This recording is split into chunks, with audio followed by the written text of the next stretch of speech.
Well, first of all, I'd like to thank UBS once again. UBS have been my sponsors for 8 years, which is actually 5 years longer than they originally said they were going to be. And they've really helped to build the event. This is our last year with UBS, but I suspect that I'll be seeing some of you in future years. Let's have a round of applause for UBS.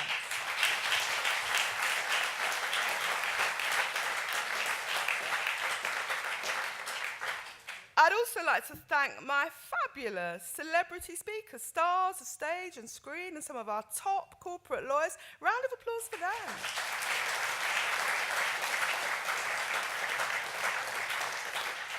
I'd like to thank UBS's team of volunteers who kind of just fanned out over the Houses of Parliament as if they'd always worked there and helped us have a really well-run day. I'd also like to thank my own team of staff who they're clapping themselves, yeah. I'd also like to thank my own team who've worked incredibly hard to get this event working as it has and who work all year round on the project. So I'd like to thank especially Adam, Priya, George, and of course, the fantastic Belle. Round of applause for my team.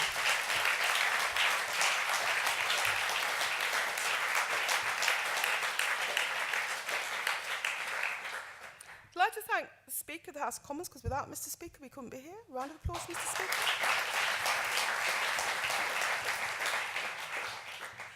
And finally, I will say this. I'm a Member of Parliament. I have many things to work on and think about. Housing, people's immigration problems, education.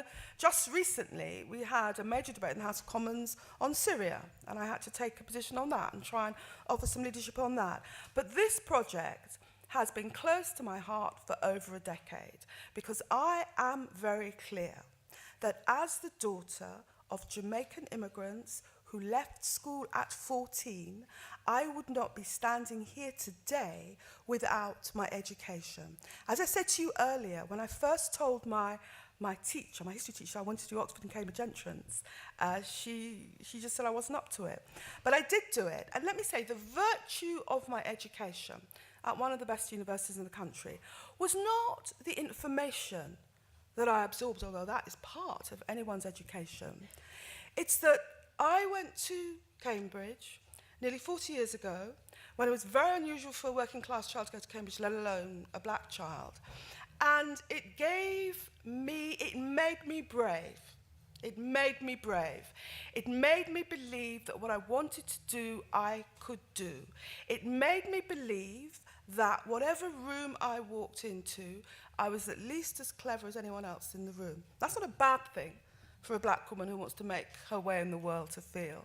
So I know my education, which has brought me to stand in front of you today, and I also know, and I've always known, that whatever I have been able to do, I always owe a responsibility to those young people coming forward. It gives me immense pleasure and pride to stage these awards every year, and we're going to go on, and as Darren said, bigger and better. Before you go, if you go downstairs, the Terrace Pavilion, there'll be drinks, canopies and comedy, and I believe a musical performance.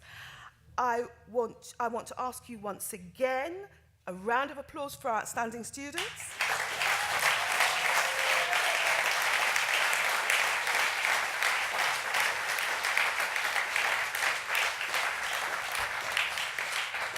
And can I ask all the students and my presenters to join me on stage for a group photograph? Enjoy the rest of the evening.